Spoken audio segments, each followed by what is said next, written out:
Hey Zwifters, welcome back to another video, and today I'm going to be taking a look at one of my races that I recently did, and this is arguably the fastest race that I've done, and is arguably one of the fastest Category B races I have seen so far. Let's get into it.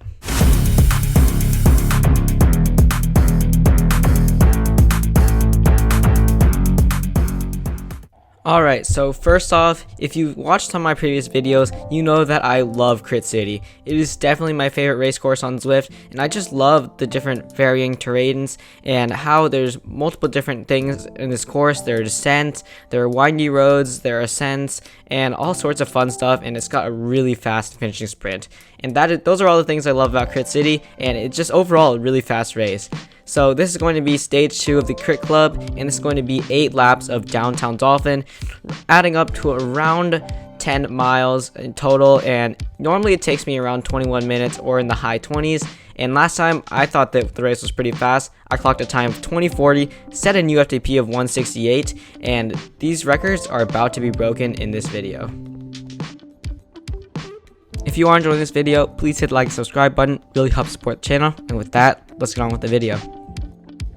So starting off, I hopped in this race because I thought that I would just do a shorter race with my sister, who also wanted to do a race, and I was kind of just thinking that this would be an easier race and a chance for me to really work on my finishing sprint, work on my tactics a bit, sharpen them up since I haven't been racing that much, and it turned out to be the fastest Zwift race of my life.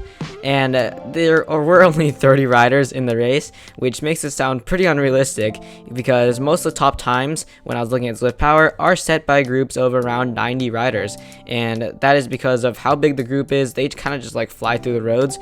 That's less so with Pack Dynamics V4, but now with this group we set a really fast time, and I'm going to be explaining why in this video, along with a race analysis of my race, how I could have improved, and overall what this means for my racing in the future.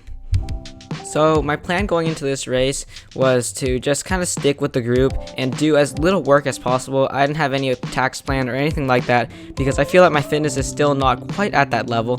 So I was kind of just chilling here and saving all the energy that I could. But on the first few laps, I noticed how quick the pace was, and I knew that this was not going to be any chill race because I had hardly any time in zone 1 or zone 2, and normally in these flat sections I do have some of that time, but this entire time my heart rate was just holding steady around 180 to 190, and then as we went up those climbs, it hit around 200. And first of all, shout out to G. Dylan, who is a 12-year-old Zwifter who was in this race, and shout out to that rider because I want to encourage all the juniors on the platform because it is really great to see other kids out there hitting those roads on Zwift and pushing themselves to the limit. And that rider is going to do exceptionally well in this race. So you can see here that we're about to hit the climb again, and I'm just kind of staying steady in the back here. I'm saving my draft boost because I know that since I am a lighter rider, I want to be using it on the descent. And you can see just how fast these riders are pushing. I'm doing like 8 or 9 watts per kilo here, and I still am finding myself near the back of the group, which is not a good thing. And also note that my legs are pretty dead in this race because I did do 2 races on Tuesday. This race was on Thursday, and I also ran the day before, so my legs are pretty fatigued from all of that build up, and I really was not looking to do this hard of a race. So let me quickly talk about why this race was as fast as it was. So with Pack Dynamics V4, one of the changes that Zwift made was that large blobs would not just kind of flow through the route and effortlessly go through the route without having anyone at the front really pushing the pace. And that kind of led to the slowing down of groups, but in reality, in this race, it led to the speeding up of the group, because one of the things about this group was that all the riders in this race were looking for a really punchy and fast race, and they were looking to go as hard as possible and really push everyone to the limit and set a really fast time. So because of that, there were lots of riders constantly at the front, hitting the breakaways, and everyone was just chasing constantly.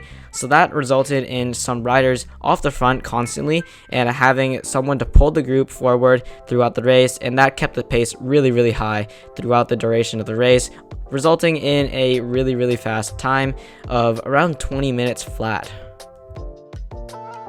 Another thing that likely helped to increase the pace of this race, and also something that is a factor of Pack Dynamics V4, is that Zwift increased the draft of this race, or of Pack Dynamics V4 in general. So now the draft is much stronger by a good percentage, and you can see that with all the details linked in the Zwift Insider article below, because that article gives a rundown of the draft test that Eric from Zwift Insider did run, so that riders can see how the draft is working now with the new Pack Dynamics. Into more of an analysis format here now, you can see that I am just kind of chilling here. This is one of my chances to lower my heart rate and really gear up for that next surge, and I'm not even in the lead group. There are actually quite a few riders who are off the front pushing the pace, and I'm dangling off the back, and I know that if I do not put in a huge surge right here, I am literally done, and there's nothing I'll be able to do to catch back up. So I instantly hit that featherweight power up, which now lasts much longer than it used to, and you can see now that I'm just passing these riders slowly and I am moving up through the ranks. But as I reach the top of the climb, I still need to keep sprinting, and that really hammers my legs, because the need to keep sprinting just really drains my legs, because at the top of that climb I just want to ease off and I desperately want to rest and chill on this part, but I find myself continually needing to push in order to stay with that lead group. And even now there are still riders off the front pushing the pace. I'm not even in the top 5. Another note, normally I would not use my power up there if I was sitting comfortably in this group, but I knew that I would not be able to stick with these riders if I did not use that power up. So I knew that I needed to use that power up in order to stay with the group, so it was a risk because I didn't know if I would just get a ghost on the next lap, which would be an absolute disaster because it'd be absolutely useless. Lucky enough, I do end up with a feather boost, and you can see that my heart rate is at 201, so I am not resting here, and I am really desperate to get some of that recovery in before we gear up for that final sprint, which I know it's going to be brutal. Not much happens on this last bit, but there is more separation. I'm just going to fast forward this real quick so we can get closer to that finish.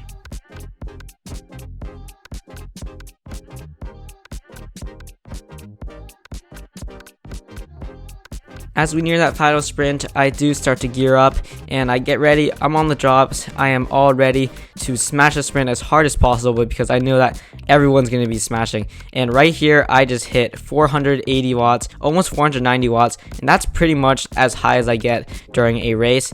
And I am just absolutely hammering. I'm doing everything I can do in my power to stay with this group, but still, you can see that 2 riders go off the front, and there's more separation here. I continually need to surge, keeping my power over 300 for quite a while, and now I'm trying to settle in here. I'm trying to get a good positioning as we hit that descent into the final sprint, and I know that there is really nothing that I will be able to do. My legs are already dead at this point, and I know that I still need to surge right here if I want a good positioning in the sprint. And that's something that I really struggle with on this course, is that my positioning is never great coming into this descent, and that ultimately leads to a pretty terrible result in the finishing sprint, because I find myself playing a game of catch up like I am right now with this string of riders. In this case, I do end up passing most of the riders, but then they pass me back in the finishing sprint because I don't have anyone to draft off of and slingshot myself with.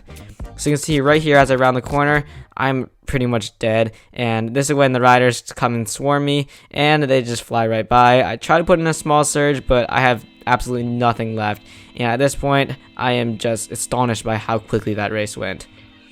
I clocked a time of 20:03, which is by far the fastest I've done by probably around 40 seconds, and I am really proud of this time. And this just shows how throughout this time I haven't actually lost that much fitness in terms of my functional threshold power, but I have lost quite a bit with my fine-tuning stuff like my sprint. In the end, I increased my FTP by 9 more watts, and in the past 3 days I've increased it by around 15 watts, which is pretty incredible, and something that I never would have gotten if I was not racing. And that leads me to my next video, which I'm going to be releasing soon, which is all about FTP tests and why Zwift racing is actually the best FTP test. If you enjoyed this video or found it useful, please hit that like, subscribe button. It really helps support the channel. And with that, ride on and stay tuned for the next video.